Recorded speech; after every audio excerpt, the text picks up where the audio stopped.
అందరికీ నమస్కారం అండి. నా పేరు doctor Pavan Reddy, general medicine, Surya హాస్పిటల్లో కన్సల్టెంట్ ఫిజిషియన్ని. ఈరోజు మనం సీజనల్ వ్యాధుల గురించి మాట్లాడుకుందాం.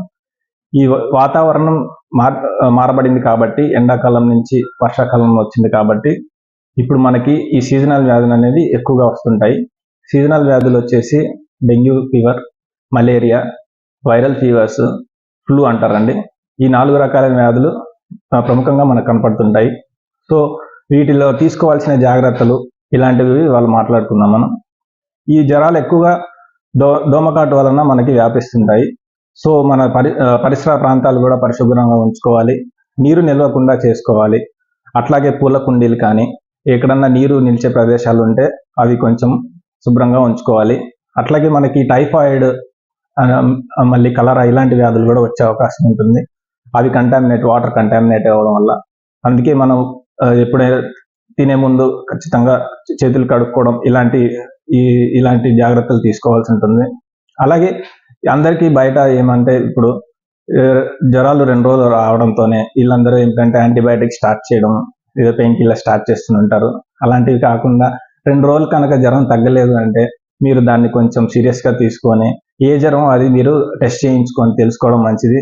ఎందుకంటే ఒక్కోసారి 2-3 రోజుల తర్వాత ఈ జ్వరాలు కాంప్లికేట్ అయ్యే అవకాశం ఉంటుంది. ఇప్పుడు ఈ వైరల్ ఫీవర్స్కి, ఫ్లూకి తేడా చెప్తాను, అది కొంచెం గమనించి దానికి కూడా తగిన విధంగా ట్రీట్మెంట్ తీసుకోవాల్సిందండి.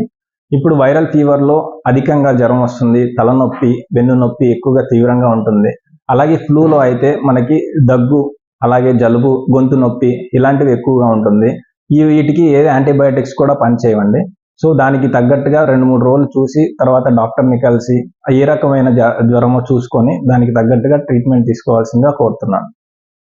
అలాగే వైరల్ ఫీవర్స్ వచ్చిన తర్వాత తగ్గిన తర్వాత ఏమవుతుందంటే చాలా మందిలో జాయింట్ పెయిన్స్ అనేవి చాలా రోజులు ఉంటున్నాయి. ఆ జాయింట్ పెయిన్స్ కూడా అధైర్యపడకుండా దానికి తగిన మందులు వాడితే వెంటనే తగ్గుతుంది. అలాగే ఇంకోటి వైరల్ కాఫ్స్లో కూడా కాఫ్ ఒక్కోసారి కొంతమందికి 2-3 వారాల వరకు ఉంటుంది. దాన్ని కూడా చాలా మంది నాకు నెమ్ము వచ్చేసింది, ఎక్కువగా వచ్చేసింది అని చెప్పి యాంటీబయాటిక్స్ అవి వేసుకుంటారు. కానీ ఆ దగ్గు కూడా మనం తగ్గించే మార్గాలు ఉంటాయి, దానికి కూడా అధైర్యపడద్దు. అలాగే ఆ వయసు పైబడిన వాళ్ళకు కూడా ఏంటంటే ఇమ్యూనిటీ తక్కువ ఉంటుంది. వాళ్ళలో కూడా ఈ ఫ్లూ కానీ ఈ వైరల్ ఫీవర్స్ కానీ తీవ్రత ఎక్కువగా వచ్చే అవకాశం ఉంటుంది. సో దాళ్ళు కూడా తగిన జాగ్రత్తలు తీసుకోవాల్సిందిగా కోరుతున్నాను.